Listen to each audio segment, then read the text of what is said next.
know me, I'm Saskia. I'm not a professional chef, but I love cooking, and during quarantine it's really helped me stay sane. It's helped with my mental health, and cooking has always been something in my life that has connected me to other people, and right now I think it's super important to feel connected to those we love. So I want to make videos to help people explore themselves in the kitchen, to explore maybe a new way of coping with stress or anxiety or anything like that. And so I hope that you enjoy these videos. If you're not new, welcome back. I hope that you continue enjoying my videos. I really have liked doing them for all of you, and the amount of support I've received from friends and family and even some strangers is totally awesome, and I didn't expect it. And so I'm happy that it's reaching, you know, at least some people, and some people are getting something out of it and enjoying it, and that's all that I want. So I'm very happy with it. Today's video I am super excited for a couple different reasons. One of the reasons is that it's a French apple tart, and we're going into apple season. We're starting to go into fall, so it's the perfect time for this video. I went apple picking. Here's my big basket with all my apples last weekend, and that was really fun.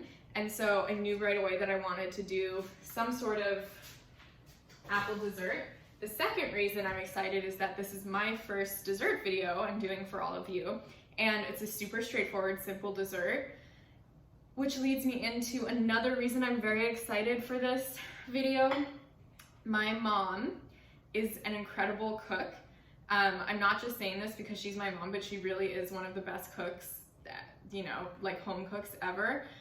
However, as much as I love her and as much as I love her food, she cannot bake, and she'll tell you. So I actually called her today to ask her to send me this recipe, and she wanted me to tell everybody that even if you're not a good baker, this is so simple and straightforward. It's more like a cook's version of dessert, because in baking everything is really precise a lot of the time, and there's no room for error. There's not a ton of room for error, at least.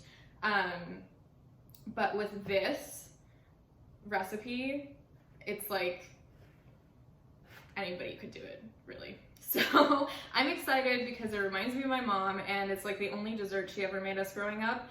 So it's really special to me. It's actually not a family recipe. It is a recipe by the Barefoot Contessa, and if you've never heard of her, you should go check out her stuff. She's really famous. She's an incredible chef. But I have a ton of her cookbooks, and growing up we watched her all the time, and so this is her recipe, and I just thought I would share it with all of you. So she gets all the credit.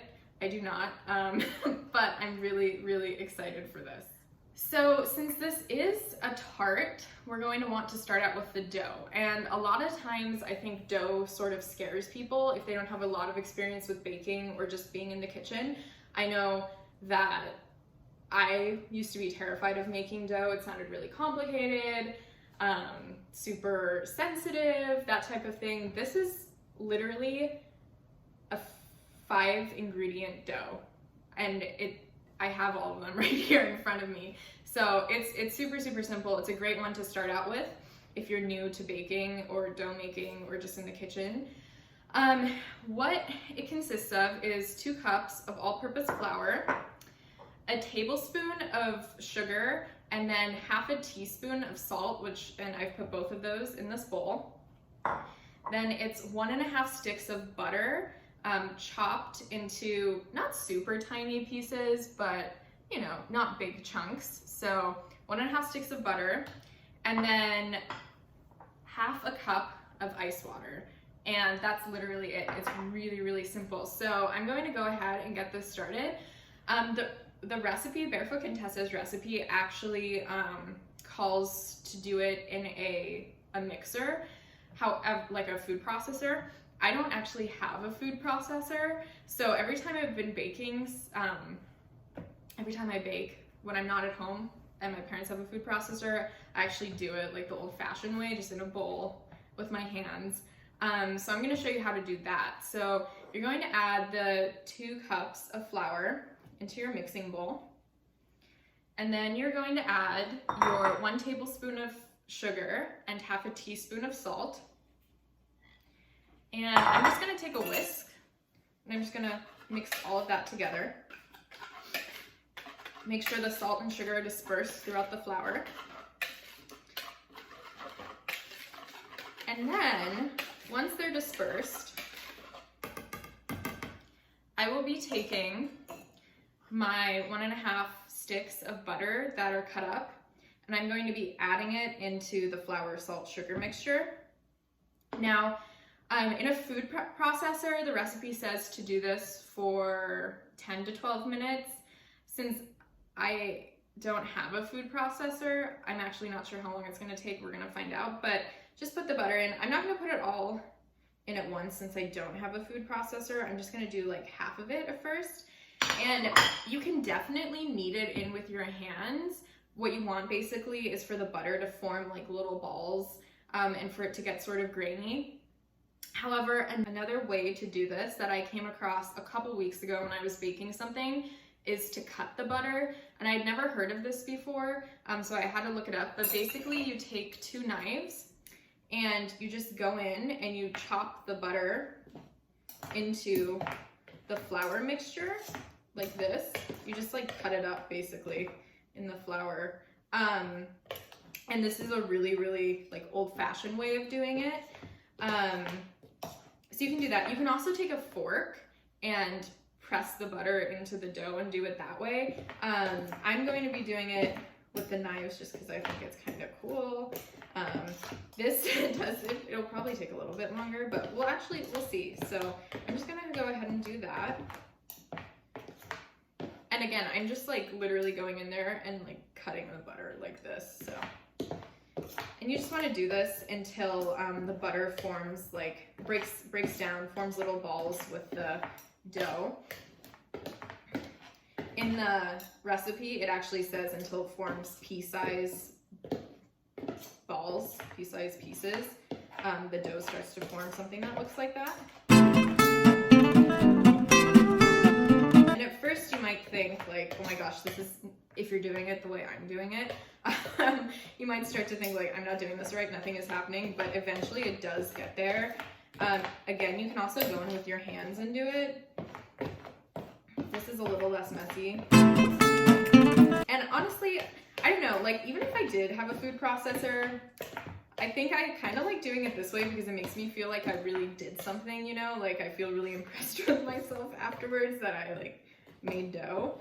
So yeah, it's whatever works for you, honestly.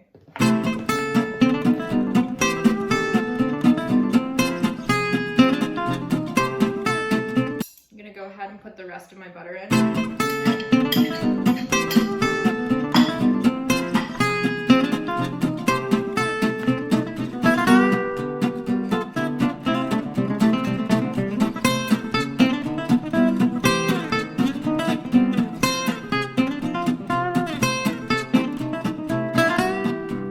Okay, I am actually just now going to see if using my hands will be a little bit faster. So I basically just like try to crumple the butter up in the dough, get it really well dispersed. Silly, I decided to wear black on the day I was going to be using a bunch of flour in the kitchen, but that's okay. That's what aprons are for. Shout out to my Oma for sending me all these aprons because when I moved, I didn't have any aprons because I had been in college and so I wasn't doing any cooking. Like obviously when I was home, I would just use aprons that were in my parents' kitchen, but my grandma, Oma, loves aprons. She collects them, so she has a ton of aprons and they all have a different story from a different trip or a different person or event in life, and it's super cool. And so the apron I was wearing in my last video is an apron from South Africa, and I'm South African, part South African, so my dad and his family are South African, and so that apron is really special to me because it's from South Africa, and so it reminds me of them and of South Africa. And then I actually think I gave this apron to my grandma, like my brothers and I did, as a gift, and she gave it back to me. Maybe not. Maybe I'm thinking of something else. Maybe like she got this at a raffle. I can't really. It was one of those two. But, and then I have that first apron. That was my first ever apron that has my name on it that I think I've put a picture up before. It's my profile picture on YouTube if you want to see. It's also on Instagram. And then she also sent me an apron from where we used to live in California, from this cookhouse that used to be for like lumberjacks, which is pretty cool. And aprons are fun. They tell stories. It's sweet. So not only do I feel close to my family when I'm in the kitchen because I get to make recipes that they've taught me, or foods that they like, or foods I grew up with, but I get cool aprons to wear that have fun stories behind them. My grandma, actually, I have a picture of my Oma, she and I, in the kitchen together when I was little, in her kitchen, and she's wearing an apron that was her grandmother's. So my great-great-grandmother's, which is super cool that she still has that. Yeah, it's like a long sleeve apron. It's sort of odd, but I guess that was the style back then. Super weird, but I love the smell of dough. It's a little sweet. I don't know, so it smells good when you do this.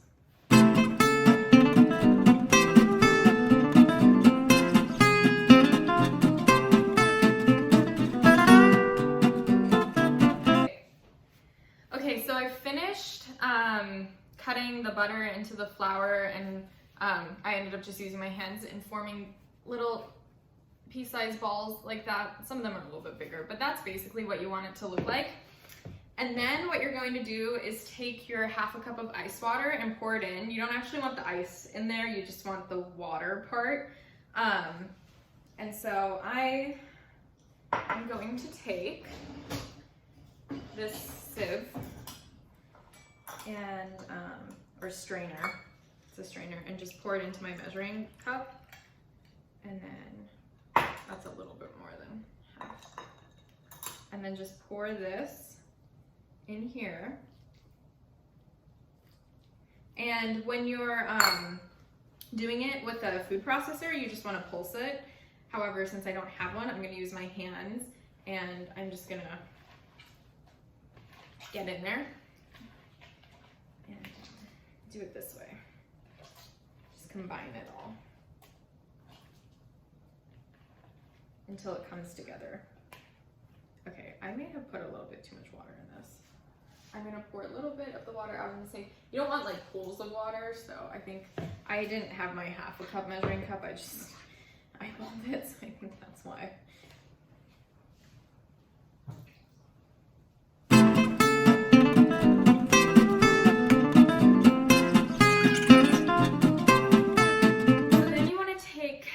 A cutting board or a clean, flat, smooth counter surface.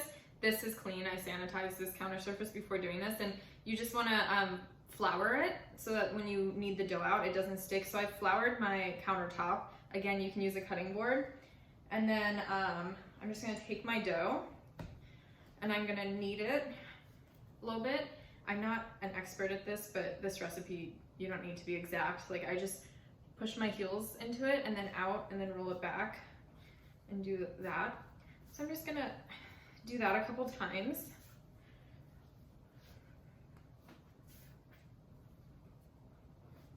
And form it into a ball. You want to do this pretty quickly so that it doesn't start to dry out or anything.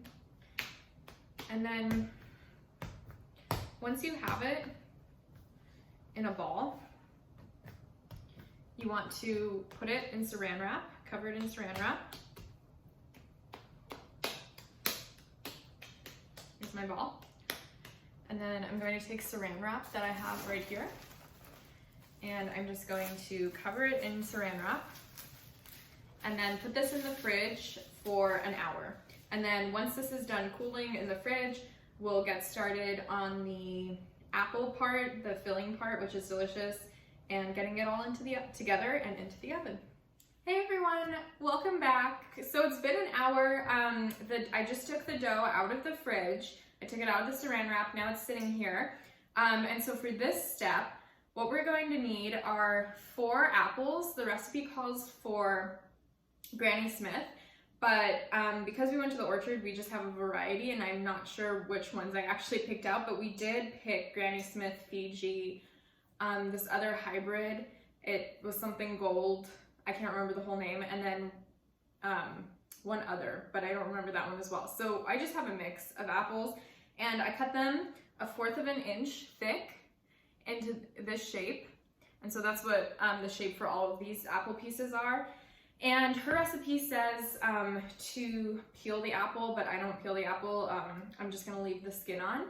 And then in addition to the apples, you'll need 1/2 stick of butter cut into cubes. These cubes are a lot smaller than the cubes we used earlier for the dough.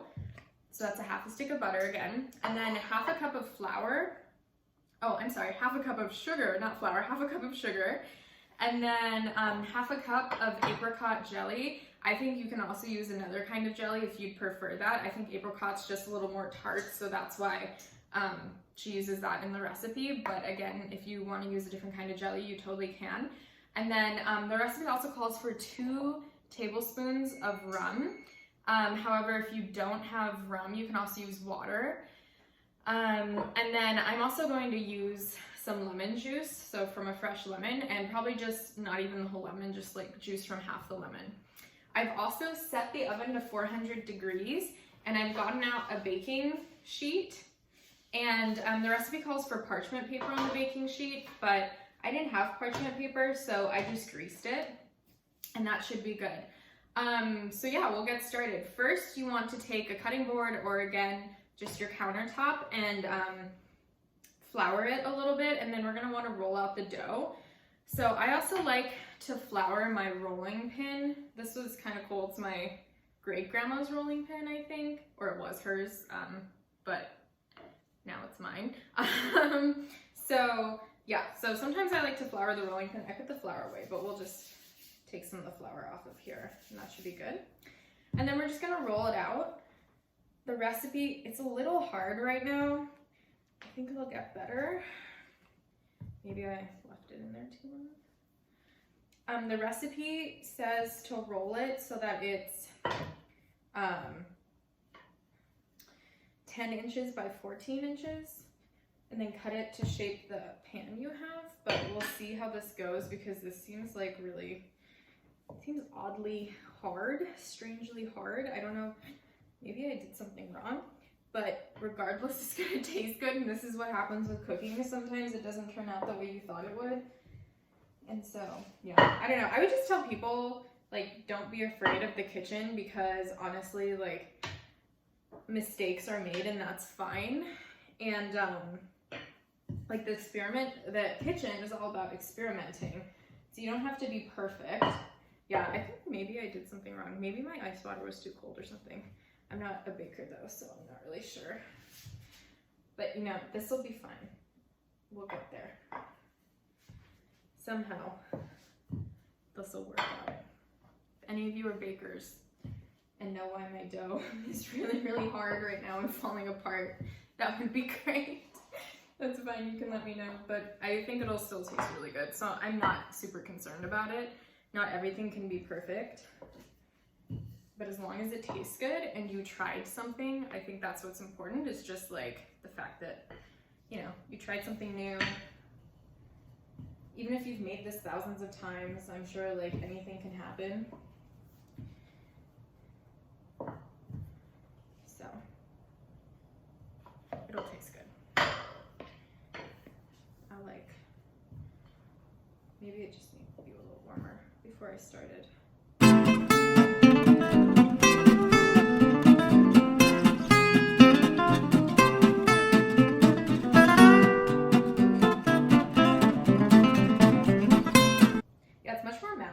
Now, so maybe I just started rolling it too early. It was really hard when I took it out, so I guess that's something I would say, is to wait a couple minutes if your dough is hard, to just let it soften before you start rolling it out. Otherwise it will probably crack like this. You know, I'm just gonna start over. Let me see. if I roll with softer dough, if that helps at all. We'll find out.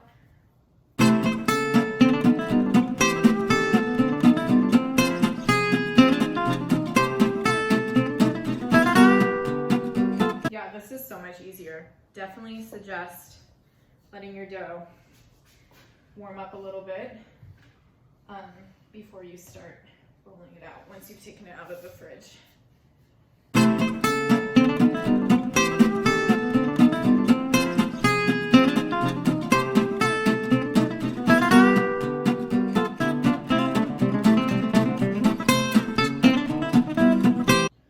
Okay, I am still going to cut this a little bit so that it's in more of a rectangular shape.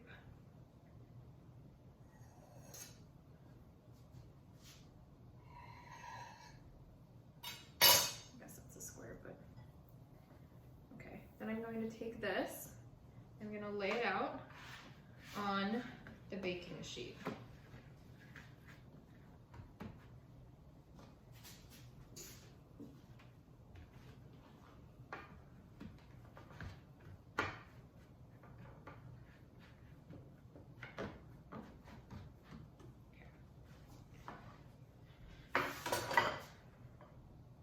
And now what we're going to do is take your apples and lay them down. I think I have too many apples for the size because I made a smaller one, but lay them down diagonally in rows. So I'll do that and then show you all.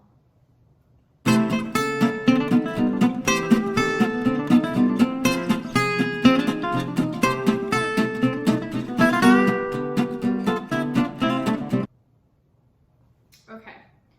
So this, yeah, I cut too many apples because I actually made a little bit, like my dough, not as big as she made hers, but that's what you want it to look like. Sort of fanned in diagonal, these aren't perfectly diagonal, but diagonal rows going down, layered on top of one another. Okay, so once you've laid your apples out on your dough in the diagonal rows, you're going to want to take the full ½ cup of sugar and just sprinkle it all over the apples.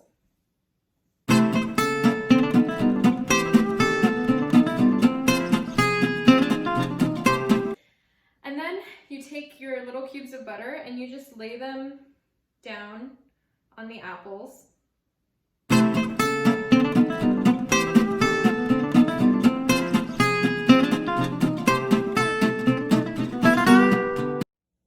So here is what the tart looks like before going into the oven.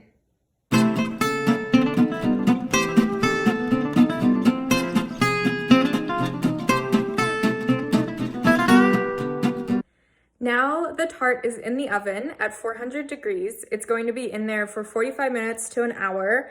And then we're going to heat up the apricot, jelly or jam, whatever you're going to be using, with the water or the rum, and then brush that over the top. So we'll get to that in about 45 minutes to an hour.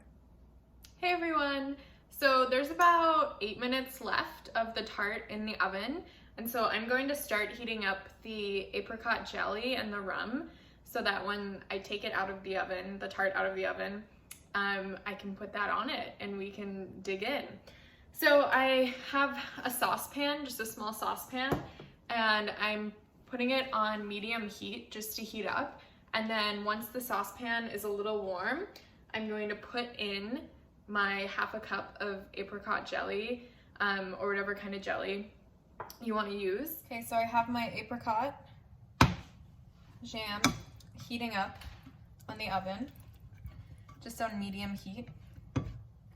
We don't want it to burn, so medium's good. And then once this gets a little runny, I'm going to pour in my 2 tablespoons of rum or water, whichever you decide to use. I'm using spiced rum. You can also use plain rum, like white rum, I'm sure, or brown rum, whichever. But but I thought spiced rum would be nice for this. So here I'm just adding a little bit of lemon juice. I'm just gonna strain it through my fingers so that no seeds go in. And then mix that in. Turning the heat down a little bit because we don't want it to burn or anything. We just want it to be like liquidy. It smells really good.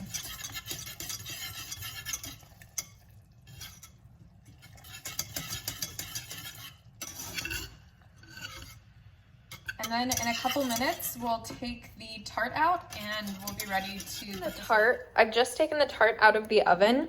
Don't be alarmed at all the burnt around the tart. That's the apple juice. The apple juice will burn, but your tart will be okay. So the tart's beautiful. The apple juice burns, that's okay. This apple got in there a little bit, but for the most part, it looks good. And this isn't burnt, it's just cooked, so it's exciting.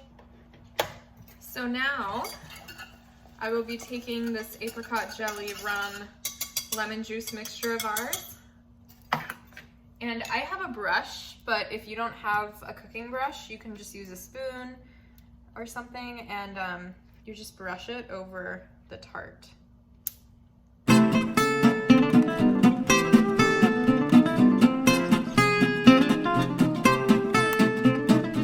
This gives it this beautiful orange glow.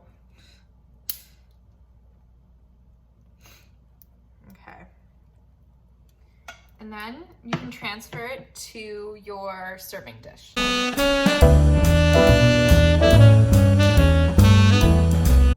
Thank you so much for watching this video, and I hope that it brought you some joy, that you can try this and you like it. It's delicious.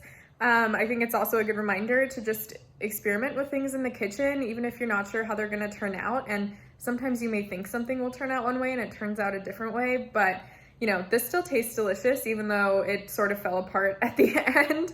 But I am enjoying it, and I hope that you enjoy it too. Thanks so much. Bye.